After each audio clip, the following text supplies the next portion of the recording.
이명박 전 대통령을 향한 검찰 수사는 점점 조여오는데 여전히 이명박 전 대통령은 모든 혐의를 부인하고 있죠. 요 이야기, 제가 풍문하라고 부르는 분입니다. 정두원 전 의원 모시고 이야기 나눠보겠습니다. 안녕하십니까. 안녕하세요. 패션이 뭐랄까 이제 정치인의 틀을 완전히 벗어났다. 아니 제가 지금 머리를 안 감고 와서 모자를 쓰고 온 건데 이걸 모자뿐만 패션이 아니죠, 그거는. 모자뿐만이 아니라 뭐 코트라든가 이게 색깔을 맞춘 거라든지 이제 카메라 마사지를 많이 받으시고 최근에 이거부터 한번 여쭤볼게요. 최근에 이제 검찰 출입하는 기자들이 기사를 내면 측근발 이야기들이 있지 않습니까? 이분들 뭐 알고 하는 얘기입니까? 측근이 있어요? 그분들이 이제 사실 뭐 옆에 줄 서 있는 사람들이 내용을 모르는 사람들이고 또 그분들이 하나 둘씩 사라지고 있는 것 같은데요? 나중에는 하나도 안 남을 것 같은데요? 그게 뭔 측근입니까, 그게? 모르는 분들이 지금 그러는 거죠, 지금? 네. 전후 사정 잘 모르는 분들이. 제가 볼 때는 뭐 그냥 갈 데 없으니까 거기 서 계시는 것 같은데. 그분들도 좀 줄어들고 있습니까, 요즘? 줄어들죠. 그리고 이제 점점 이제 나중엔 하나도 안 남을 것 같은데요. 이런 건 어떻습니까? 네. 뭐, 청계천 사무국장이나 금강 대표나 기타 친인척들 대부분 초반에는 부인하다가 다들 아주 빠른 속도로 시인하거든요. 네, 구속되거나 수사받다가. 요거는 어떤 이유라고 보십니까? 뭐 여러 가지 있죠. 검찰이 또 이제 그런 거 잘하잖아요. 이거 당신 이거 하는데 몇 년인데 당신 협조해주면 좀 줄여주겠다 뭐 그런 뭐 딜도 있을 수 있고 이제 그거 떠나서 제가 처음 MB를 만났을 때가 이제 서울시장 선거 준비 때거든요. 2001년도에 그때 홍사덕 씨하고 경쟁을 했는데 홍사덕 씨가 압도적으로 우세했어요. 그 서울시 48개 지구당 위원장에 사실 선거하는 거나 마찬가지인데 MB는 한 명도 확보를 못했고 거의 다 이제 홍사덕 씨 편이었죠. 그때 인기 있었죠, 홍사덕 전화를. 네. 그래갖고 이제 한 명이라도 이제 붙잡아야 되는 형편인데 이제 제가 그때 병원에 입원했을 때 찾아왔는데 저한테 제안을 하는 거예요. 이제 같이 일을 하자. 뭐 여러 명 그때 했지만 저한테 또 왔죠. 그러면서 이제 러닝메이트로 같이 하자는 이제 파격적인 제안을 이제 했어요. 부시장으로? 네. 그때 이제 제가 그걸 주위 사람들하고 상의를 했을 거 아니에요. 아내한테 상의를 하고 그랬더니 주위 사람들이 공통적으로 하는 얘기가 뭐냐면 그 사람하고 일하지 마라. 그 사람 의리 없다. 그 사람 쓸모 없으면 이제 나중에 팽개치는 사람이다. 그게 이제 공통적인 얘기였어요. 근데 저는 어쨌든 저를 인정해주고 또 저한테 기회였기 때문에 그때 뛰어들어서 제가 만들어냈죠. 이겼죠. 만들어내셨죠. 제가 이긴 게 아니라. 그리고 나중에 팽 당하셨죠. 팽은 제가 시켰죠. 자꾸 당했다 그러지 마세요. 기분 나빠요. 그렇게 이분들도 그렇게 쓰고 버림을 아니 그러니까 이제 인간관계에 있어서 사람이 지내다 보면은 존경심도 들고 애정도 생기잖아요. 지켜주고 싶다는 마음. 네, 그런 마음이 안 생긴다는 얘기죠. 그렇군요. 네, 너무나 이제 계산적이라는 얘기죠. 그러면 소송비 대납 얘기 좀 해보겠습니다. 뭐 도곡당이니 다스니 이야기는 이미 이계점을 지난 것 같고 다스 소송비 대납 얘기 관련해서 제가 이제 가장 궁금한 지점 중에 하나는 이게 이제 그런 대납을 했던 이유가 사면이다라고 합니다. 당시 이건희 회장의 원포인트 특별 사면이 대단히 이상하고 무리한 사면이었던 건 분명하죠. 그렇죠. 저도 그때 의아했어요. 근데 이제 이명박 전 대통령도 삼성도 사실은 세상에 공짜가 없다는 걸 가장 잘 아는 장사치 둘이 만났다. 이렇게 볼 수 있지 않습니까? 뭐 표현이 그렇지만 뭐 맞습니다. 그러니까 주면 받고 받으려면 줘야 되고 너무 잘하는 사이인데 이 한 번의 거래만 있었겠는가. 제가 궁금하거든요. 그러니까요. 삼성 입장에서는 그 대납한 액수는 껌값이죠. 그리고 돈도 아닌 거잖아요. 돈도 그렇죠? 아닌 거죠. 그러니까 근데 이제 우리가 뭐 증거도 없이 얘기할 수는 없고요. 그리고 또 이거는 좀 돈하고 관계없는 얘기인데 삼성이 이제 정부한테 또 뭐 하는 게 있냐면 처음 얘기하는 건데 이제 집권하잖아요. 네. 그러면 인수위 시절에 국정 운영 플랜을 삼성연구에서 만들어서 줍니다. 아하. 그러니까 여야 가리지 않고 진보 보수 가리지 않고. 아니 네. 저 집권당한테 대통령 후보한테 예, 후보한테. 그 비서실에 갖다 줍니다. 그러니까 굉장히 작업을 잘하잖아요. 삼성연구소 우수한 인재들이 많죠. 예, 그래가지고 집권 5년 동안 어떻게 국정을 운영할 것인지를 연도별로 또 아이템별로 쫙 분야별로 정리를 해서 주거든요. 지금 대통령 후보 측 혹은 뭐 대통령 당선인 측에서는 이제 인수위 꾸리는데 거기는 네. 이미 진작부터 준비되어 있던. 근데 사실 그런 준비가 잘 안 돼 있어요. 솔직히 말해서. 정치권에서는 오히려. 네, 우리가 이제 그거 준비한다고 했는데 그 MB 때도 그 선거 치느라고 정신이 없으니까 그런 데 그렇죠. 관심이 없어요. 그러니까 허겁지겁 당선돼서 이제 허겁지겁 뭐 그런 거 이제 준비하는데 삼성에서 쫙 멋있게 만들어다 주니까 일단 그게 참고가 당연히 되죠. 근데 그 내용이 삼성한테 불리한 내용은 없을 거 아니에요. 근데 그게 내가 볼 때는 MB 때만 아니라 뭐 이전 정권에도 다 그렇게 오랫동안 해왔던 거겠죠. 그걸 그렇죠. 받아들이냐 아니냐의 문제죠. 네. 근데 하여간 그런 식의 일도 하니까 뭐 또 삼성이 뭐 여러 가지 일을 하겠죠. 그리고 이제 그 어떤 정권에 실세가 있으면 실세 관리를 하고 그러죠. 근데 왜 저는 관리를 안 했는지 모르겠어요. 서운해요. 관리해봐야. 관리에 도움이 안 되는 인간이다. 어디로 튈지 모른다.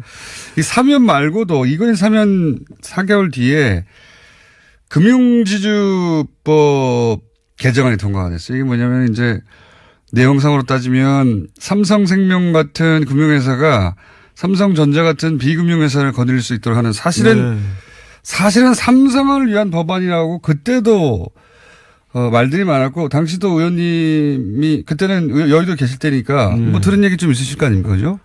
아니 근데 이제 어쨌든 여야 합의로 이제 통과된 거니까 꼭 이제 청와대에서 뭐 밀어붙였다고만 할 수는 없는데 전방위로 전방위로 이제 뭐 로비를 했겠죠. 네. 근데 어쨌든 저는 이제 무슨 얘기를 하고 싶냐면 대통령이 되면은 일단 첫 번째로는 나라를 한번 바로 잡아보고 있다. 뭐 이제 이런 생각을 해야 될 거 아니에요. 네.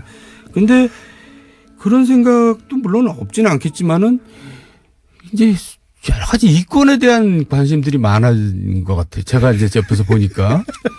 네? 우리 각각가 또 그쪽에. 그래서 제가 표현을 이거는 정권을 잡은 게 아니라 이권을 잡은 게 아니냐 그런 표현을 처음 썼는데. 저거 비슷한 표현을 하셨는데 저는 국가를 수익 모드로 삼다 그랬는데. 네, 그거 같은 얘기죠. 네.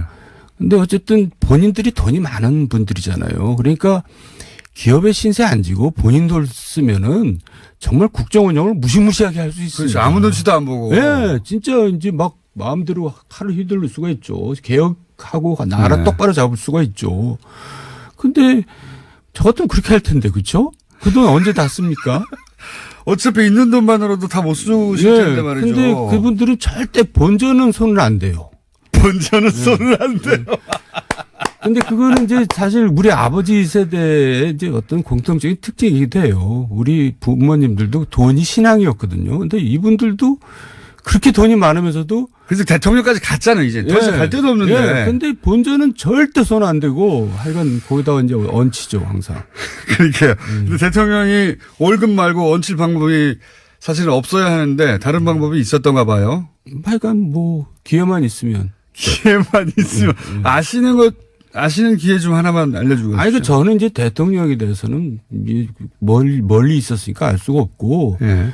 지난번에 주변에 있는 사람들도 다른 데서 얘기했지만은 이분들이 대선 끝나고 이제 한참 지나서 그때 추석 무렵에 이제 당선 축하금을 뒤늦게 받는 이제 흔적들이 있어요. 네. 의원님이 저렇게 불만이 많은 건 당선 축하금을 내가 그때 안 챙겨줬구나 이렇게 생각한 사람들이 있었던 거죠. 아니 그 직접 그렇게 저한테 얘기를 했죠. 실제로? 예. 네. 그때 내가 못 챙겨줘서 미안해 이렇게. 아니 그런 직접적인 표현은 아니고 어쨌든 이제 집권해서 촛불 시인이 이렇게 여러 가지 어려움을 겪었던 것은 MB를 도와줬던 사람들이 이제 적극적으로 방어에 나섰어야 되는데 이제 그걸 무마를 이렇게 축하금을 돈을 안 줘서 그랬다고 생각해요. 뭐 이제 그런 얘기 쉽게 말해서 그걸 이제 다 응보를 해 줬어요. 얼마 그때 들어있던가요? 그러더니 가는데 뭐 차에다 뭐 실었다 그래서 뭐 사각개짝 실은 줄 알았더니 돈을 실었더라고요. 근데 액수는 얘기하긴 뭐하고. 아니 세보셨을 거 아닙니까? 네? 그래도죠. 아니, 이걸 안 받더라도 나를 얼마로 치느냐 궁금해서라도. 그 돈을 세볼 필요 없잖아요. 묶음이니까. 그 덩어리에 몇 개였어요? 덩어리가 뭐 몇 1억짜리 한 10개 됐나요? 아이, 그 정도는 아니고요. 그 정도는. 5개? 근데 그 당시에 이제. 3개? 그 당시에 여러 2개 반. 기업인들한테 저한테 전화가 왔는데 이제 부르는다는 거예요. 그분들이. 저녁 먹자고. 근데 왜 그러지? 그래서 아니, 내가 그걸 어떻게 아냐.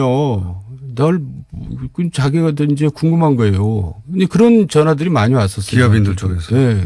만나러 간다고 전화가 많이 왔었고 또 신한은행에서 이제 그때 무슨 3억 또 사건이 있었는데 그 내용은 아마 아실 거예요. 김원준 씨도. 예, 예. 근데 그거 검찰에서 수사하다 말아버렸잖아요. 그러니까요. 예. 예. 요런 거 어떻습니까? 이건희 회장 4조 원대 차명재산이 삼성 비자금 사건 때 나왔어요. 이거 근데 과징금을 안 냈어요. 금융당국이 부과를 안 했어요. 그때 과징을 했으면 거의 2조 대 가까이 과징이 가능한데 이것도 명백한 삼성 특혜인데 혹시 뭐 좀 아시는 건 있습니까? 제가 한 건 없고요. 이쪽 분야는 모르십니까? 네, 모르고. 하여간 이상하다고 생각을 많이 했죠. 그 당시에는. 요거 말고 또 요거 삼성하고의 관계가 이상하네 했던 기억나시는 사건 없으십니까? 그러니까 이제 이상하다기보다도요. 네.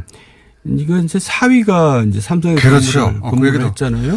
삼성의 이명박 전 대통령 맞사위 이상주 씨가 삼성전자 해외 법무를 청구했어요 그때. 물론 이제 삼성에 들어간 건 일찍 들어갔습니다. 그전에 들어갔지만 전에 네. 이제 검사 좀 하다가 들어갔는데 네. 이제 삼성 화재에 있다가 삼성전자로 이제 옮기면서 또 공교롭게도 다 대법무 해외 법무 네.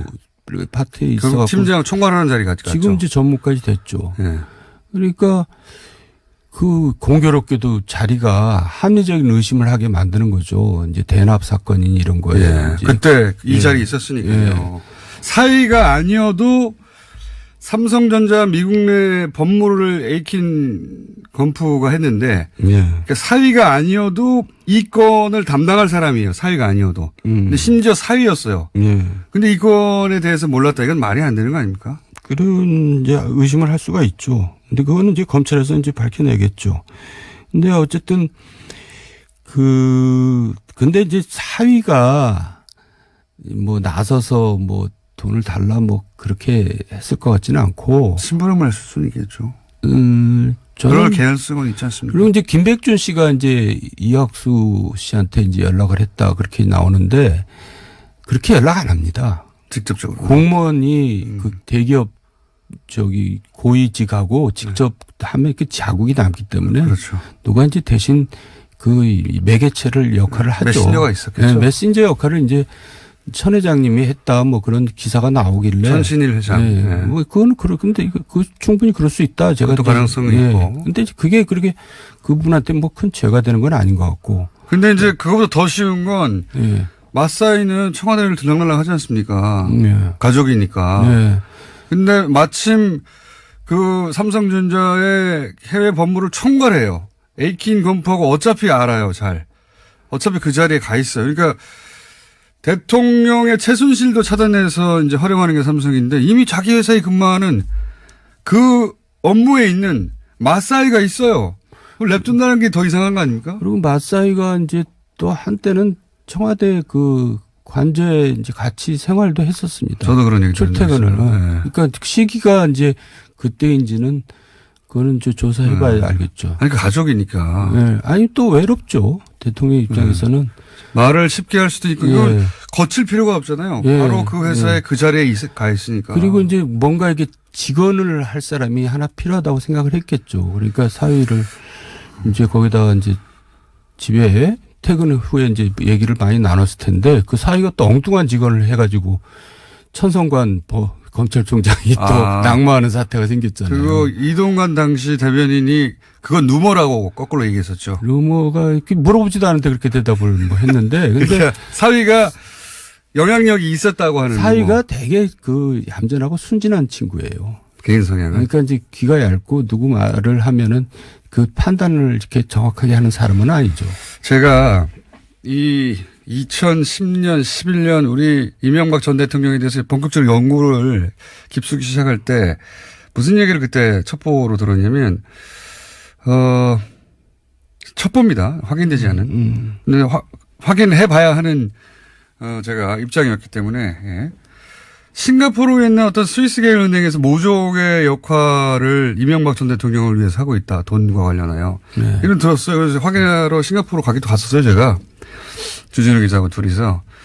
정황은 있는데 물증 못 잡겠다. 이래서 거기까지밖에 못했는데 혹시 이런 관련 이야기는 들어보신 적 전혀 없어요? 주진우 기자한테 들었어요. 그때 김어준 씨 뭐 호텔에서 자는데 뭐 호텔 문 옆에다가 뭐 의자랑 책상이랑 쌓아놓고 잤다며? 누가 들어올까 뭐. 걔는 의자에 그 문에 기대서 자고요. 네. 야, 그럼 문에 기대서 자면 어떻게 차냐.